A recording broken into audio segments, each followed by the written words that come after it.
Welcome, guys, to the City Rev Life podcast. I'm your host, Jeremy Agosto, and I have a very special guest with me to talk through our discussion today, Mike Castellano. What's up, Mike? Hey, Jeremy. How are you? Good, good. We're going to be continuing our series called Back to School, and our hope with this series is to give parents some insight, some wisdom, some tools on how to begin the school year. How to lead their kids, getting them ready for school in a healthy, balanced way.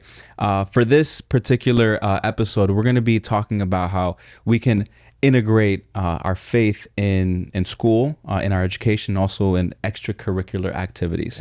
But before we get started with all of that, I want to know a little bit more about you, Mike. So if you don't mind giving us your story, sharing with us how long you've been a principal and how long you've been walking with Christ. So Great. The floor is yours, Mike. Thank you, Jeremy. I have been a principal for 9 years. Doing the mental math in my head since 2015. Nice. I've been at my school as a school administrator. I was an assistant principal for the middle school starting in 2002. And currently today, I oversee kindergarten all the way through 8th grade. So all told, 23 years in my system, 34 years in education. Wow, Mr. Jeremy. So that's quite some time. That's awesome. And just blessed to be able to serve in that capacity. Yeah. I see the job that we do as principals, and I know Ms. Wagner was here, and she's phenomenal. Yeah. A great, high-performing principal. We see it as a service, and we see it as something that we're called to do in our community and within our school. And for us, it's a great responsibility, but one that we take, with the utmost of care and compassion and humility. And I'm truly blessed to be the principal at my school. And how long have you been walking with the Lord? A long time. I came to know the Lord when I was 9 years old at a summer camp. At a summer camp. I knew the Lord. I didn't know him intimately in my life. And when I accepted him, I remember it was summer camp. We were in Pennsylvania. Yeah. And it came time to, raise your hand to become saved. And I raised my hand. And it was a sweet moment. My camp counselor and I spent about 30, 40 minutes just talking through. And I knew that it was the right step. And I've been walking ever since. That's awesome. Yeah. So walking with the Lord, and also being a principal, how have you been able to integrate your relationship with Jesus, at school, on campus? Yeah. Well, for me, it begins with, and it's done very naturally. I have 2 kids. My children started with me when I started as a principal in 2002. One was in kindergarten, the other was in 1st grade. So for me, the fathering aspect of what I do with my kids really translates over very well. The fathering aspect of what our Lord and Savior does in our lives translates very well too. In Genesis, God starts by saying that you were made in my image.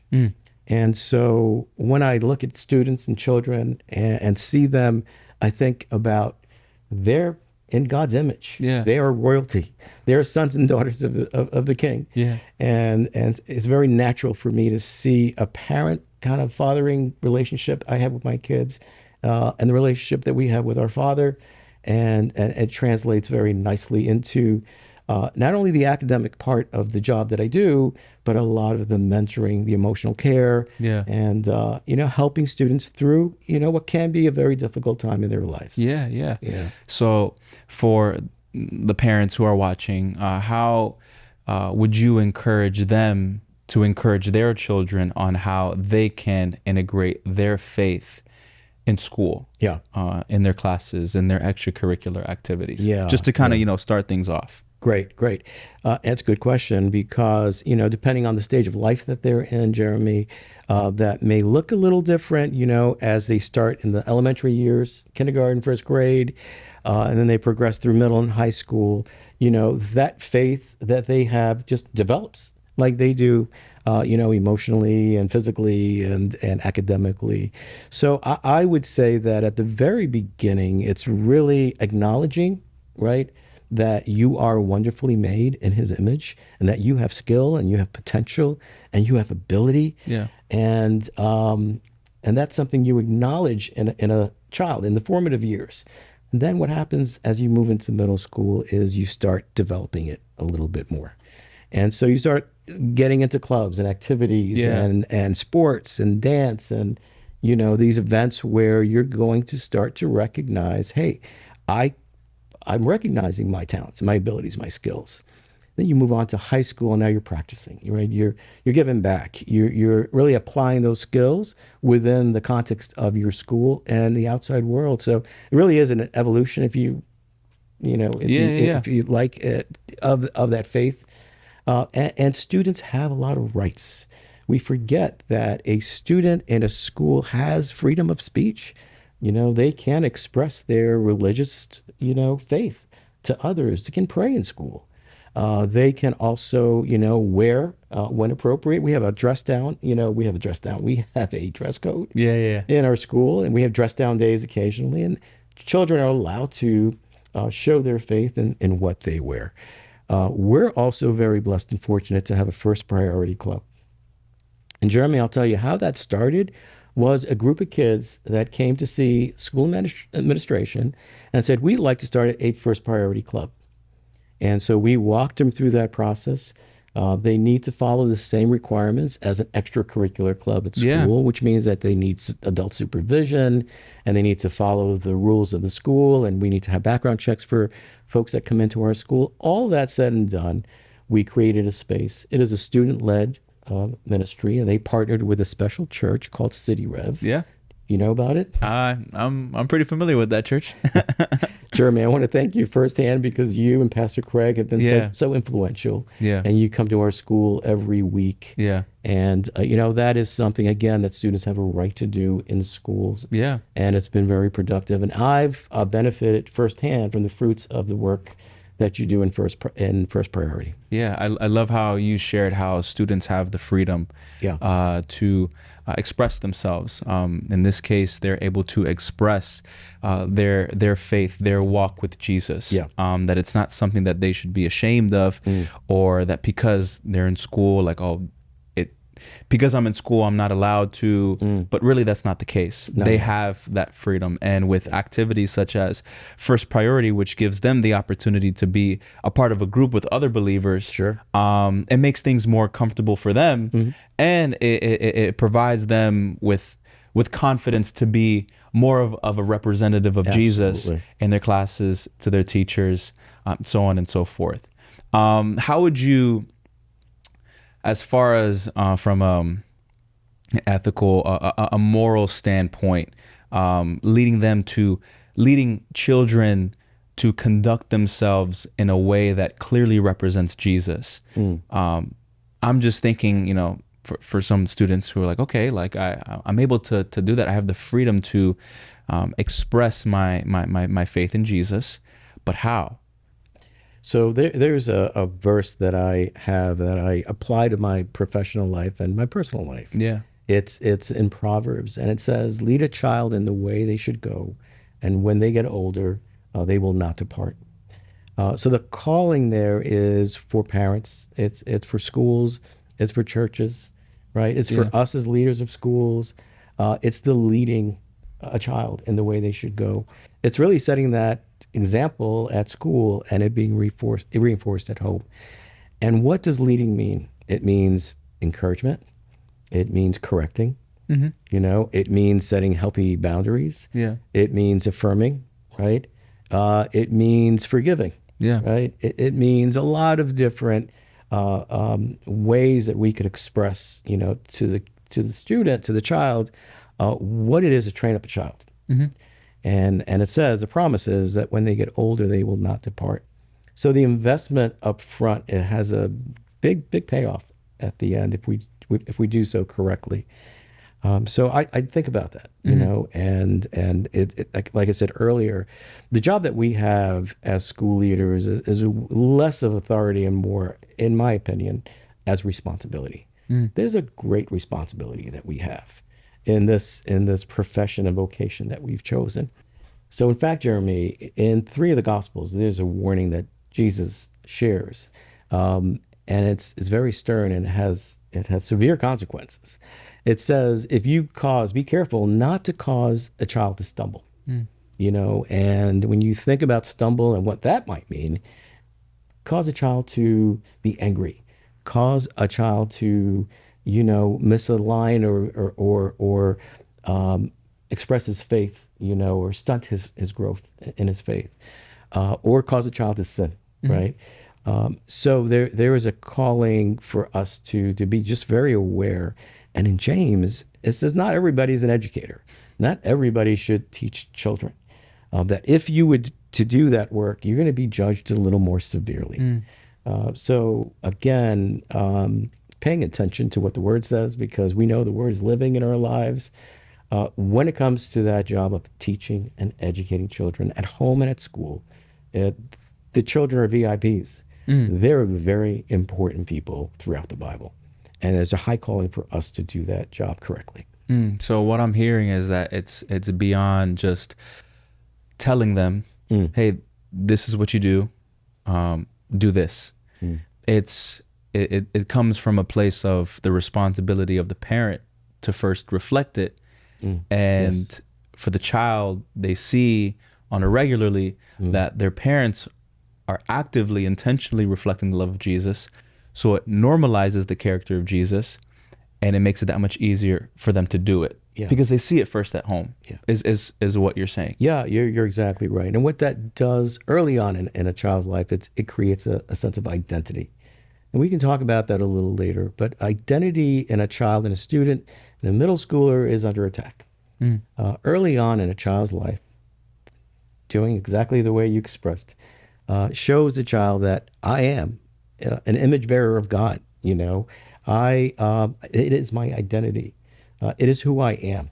Yeah. And having that security of who I am and what I offer to this world is very comforting. It's very reassuring to a child, and it gives them confidence to do the things that they're going to be asked to do in this world.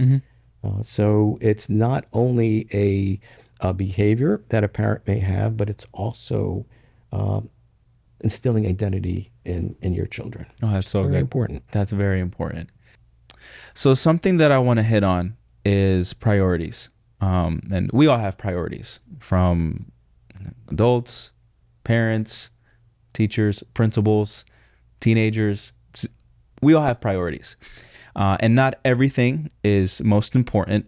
Some things in our lives are more important than others. For example, our relationship with Jesus, then our family and our friends, and then school, and then etc.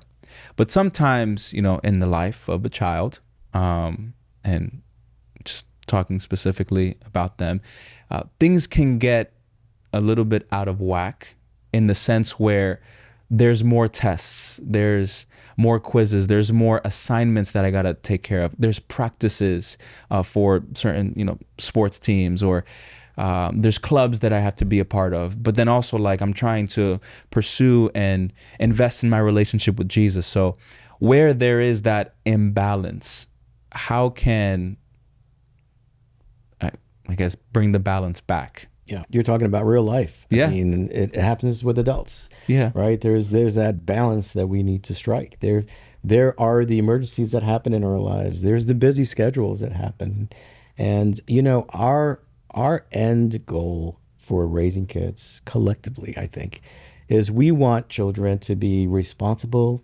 independent, Yeah. God-filled, joy-filled individuals in the future. Yeah. That's the end game. And there's something called backwards design, where you work backwards from there. If that's the end game, how do I best help kids, my children, my students, strike that balance that they need to have? Yeah. And, juggle a busy calendar and a busy schedule. So you will need to come to basics with them. Having an agenda, having either electronically, because most kids have their calendars Yeah. on their phone, but having a way that you could prioritize what is important. And you said it earlier. For me, it's protecting God time. Yeah. Yeah. It's protecting family time. And number 3, it's protecting your Sabbath. We have to build in the cadence of our day, of our week, time with God. Yeah. And that is our Sabbath time, a time of rest rather. Yeah. That's our Sabbath time. It's important to also develop a study and a devotional around God's word. And then everything else, of course, is a family time, and everything else comes between that.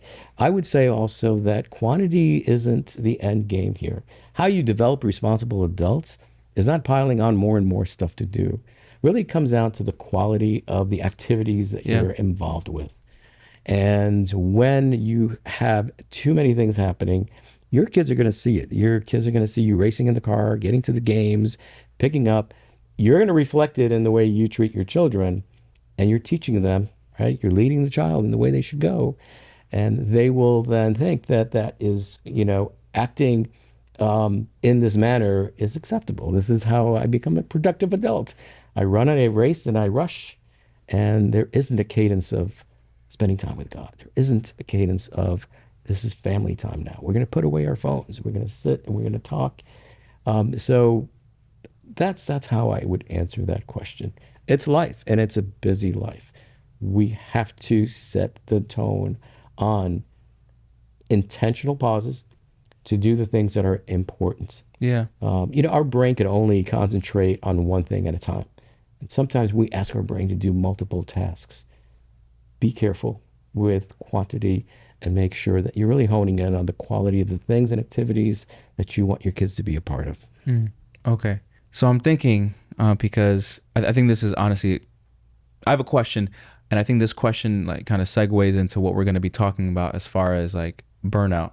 Yeah. But I was just thinking like, okay, the student, the child, the children, they're doing well in school.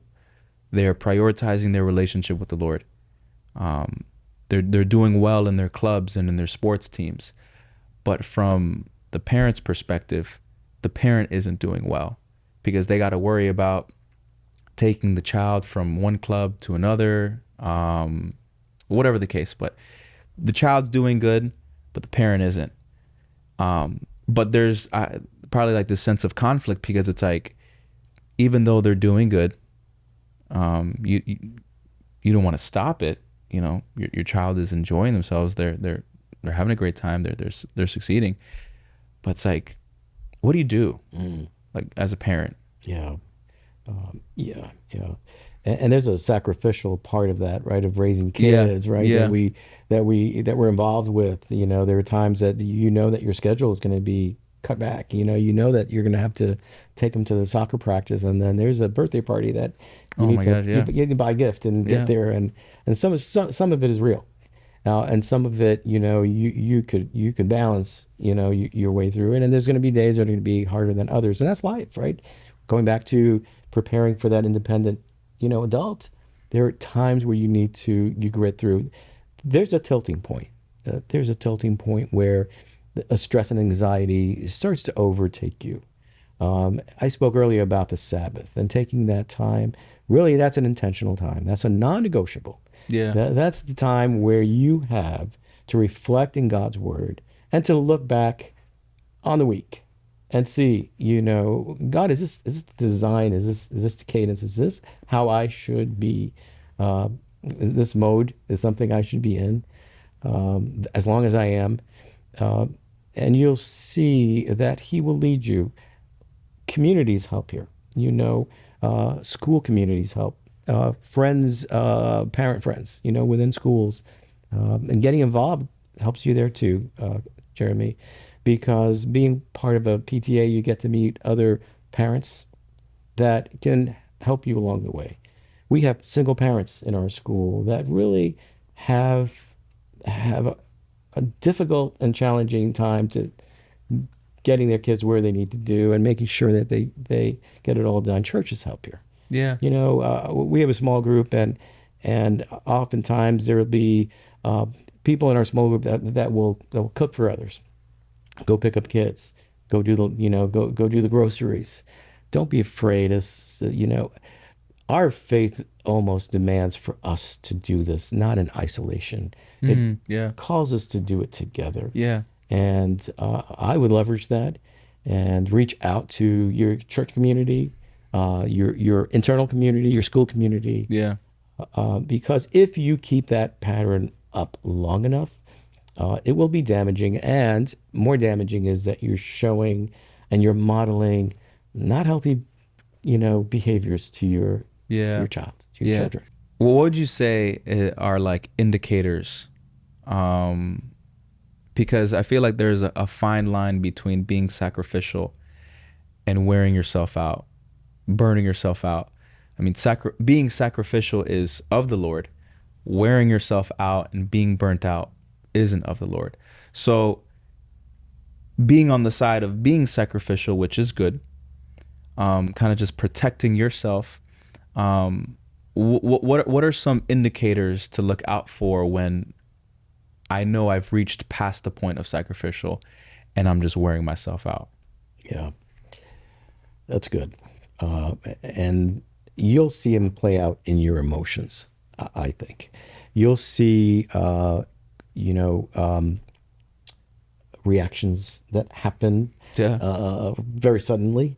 You'll see responses that are short. You will see in you maybe anger, that feeling of anger, that feeling of I'm losing control, right?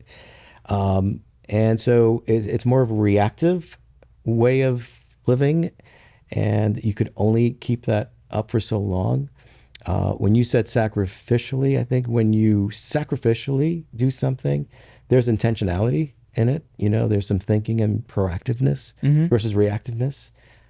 There's when you sacrificially give, you're seeking the Lord in this. God, I'm in a season of just rushing and hurriedness. Yeah. Would you teach me how to take a breath and settle down? Teach me how to reach out to my friends and family and church. And would you monopolize, help me monopolize on my Sabbath, Yeah. on my rest, on the day where I could refill. You're not at your best when your tank is empty, and children will take from your tank. So you have to find a way of replenishing it. Yeah. Because if you're running on empty, you're not good for your child. You're not good to your relationships, and you're not good to yourself. There's a self Yeah. care part that's really important. Yeah. Yeah. And I feel like there's two different heart postures when someone sacrifices versus someone doing Yeah, something from a place of burnout. yeah, Whereas like sacrificing, there's that sense of I'm serving you. yeah. There's a sense of joy. There's this sense of love. Whereas like doing things from a place of burnout, it's like this is just Exhausted. you're exhausted. Yeah, I yeah, have to do this. yeah. Um, like there's just two different motives, on Correct. each side. So now that we've kind of addressed the indicators of both sides, um, what would you say are some tips on how to manage time, Mm. and avoid burnout? Yeah, yeah. It's back to basics when it comes to. I love family meetings, and families who intentionally meet on a Saturday or Sunday and look ahead, and look at schedules and look at meal plans, look at activities, Yeah. and just have a dialogue around. Hey, I see there's some tests coming up this week. Bring your children into this conversation. This is not a solo lift. Jeremy, what do you think that we can do to best prepare ourselves for your test this Wednesday? Knowing that Tuesday night you got soccer practice, like how might we kind of get ahead of this together? And you're starting to release that power to the child again, with the end game being you want them to be independent, responsible, faithful, and joy filled. You teach them how to do that. You've got to take the time to speak to your children that way. Also, you know, ask the question to your child: How do you feel this week? We got a heavy week coming up. Tell me, how does that make you feel? Speak through anxiety. Speak through I'm afraid. Speak through I don't think I'm going to pass this test. Get that taken care of up front, and talk about preparation is your friend when it comes to being anxious about a test. I'm going to be here for you. I'm going to help you. What do you think we need to do together? Those conversations are very edifying. to children. It gives them power in a sense that I can do this. Jeremy, I'll tell you that many children are very quick to avoid non-preferred tasks. Remember being a kid and your parents said, "Hey, it's time to clean your room." Oh, yeah, it's a non-preferred task, right? But that happens a lot, and parents are too quick to solve problems, Mm. for their kids. We may get into this a little later, but when you step into a situation like this with your child and you start setting up boundaries for them, Yeah. you're going to look, they may get a B on the test, not an A, but the life lesson here is that trouble and conflict is a way of life. It is inevitable. And my mommy and daddy aren't going to be here to take away any conflict I have in my life, but they are going to step in and help me manage it Mm. Mm. together. And I can always count on mom and dad to do that for me. Yeah. And so that's great. Yeah. Yeah. Yeah. When would it be best to dial back on extracurriculars Mm. for a child? Like noticing that, okay, they're not enjoying this club, they're not enjoying this sports team as much as they used to. Mm. And there you see kind of their priorities kind of um, going out of whack. Things are getting imbalanced. So, would you suggest dialing back and from certain activities? Like, would you say like that's like a wise Yes. um, I think it is. I think option to you consider? need to take an honest look at the schedule and think of it from an adult point of view. We Yeah. know when our schedules are a little bit heavier than we can handle, and we have to make decisions to cut back. We do the same with our kids. I'm advocating for bringing them in Mm. to that discussion, right? To tearing it down and breaking it down with them. But also, you need your mom and your mom and dad, your parents, right? And we're teachers, we're educators. We know our children. If we see in them uh, they're quieter, they're not engaging, they like to spend time alone, they're on their devices more than usual, they're not smiling, Yeah. Yeah. you Yeah. know, like they usually do. They're short with you. And as they get older, Jeremy, I'm going to tell you, you got to look for signs like cutting, and you got to look Yeah. for, Yeah. other indicators that are there. Um, but it's time to intervene at that point, and it's time to say, hey, we need to think about scaling back. Yeah, and this just came to mind while you were talking, because a lot of what you said was just facilitating in like a space of open communication, Yeah. and I feel like that's so important to implement, while being at home, is because maybe the child, like, they're experiencing feeling worn out, feeling burnt out, but maybe they don't want to say anything because there's this underlying sense of like, oh, I don't want to disappoint mom and dad. Yeah. Like, oh, I have to be a part of this club. I have to be a part of this sports team Hmm. because it makes mom and dad happy. Hmm.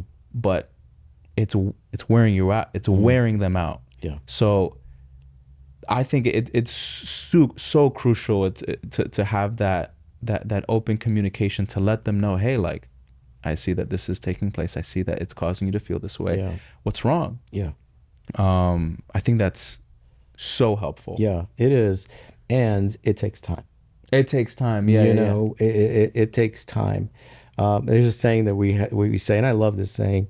You know how kids spell love? Love. Yeah. Time. Kids spell love Time. Kids spell love. Their love language really is time. Mm, My family's spending time with me. yeah. And think about it. What did Jesus do when he was stressed, so to speak? Yeah. When he was working, healing many, and he was tired, what did he do? He went to his father. Spend time with him. Yeah. He went away and he prayed. He spent time with his father. The open communication that's established earlier on, it makes it that much easier for them to come to you, the Yes. parent, when things get harder. Yeah, yeah, and I would add to that too, when we're not at our best as parents, when we're stressed and we're short and we're not engaging in those rich conversations, that's also kind of an indicator that we need to scale back too. Yeah. So there are times where kids need to scale back.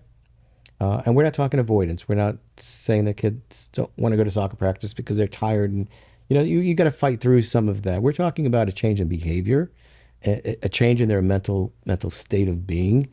And that's what I'm referring to. You got to be aware. And when you see, changes like that, it's intervention time. You need to intervene. I mean, it goes back to what we've been talking about since, the beginning of this episode, like integrating your faith in moments like that in the open communication, because it's then where you'll be able to affirm them in their low point and provide the gospel, provide the good news, provide the truth of Jesus and how much they're loved by you as the parent, but also Christ. That's right. I think that's so good. Yeah. So to just kind of close things, in regards to the episode, is there any last words that you would like to just give to the viewers before we close? Yeah, I would say, keep your kids in prayer. Prayer is something that we are. Oh boy, I want to talk so much about prayer right now, so my mind is just unraveling. Yeah. But I just want to say that we got to pray for our kids. You know, we also got to pray for their friends. We got to keep our schools in prayer. Yeah. We got to keep our teachers in prayer. Yeah.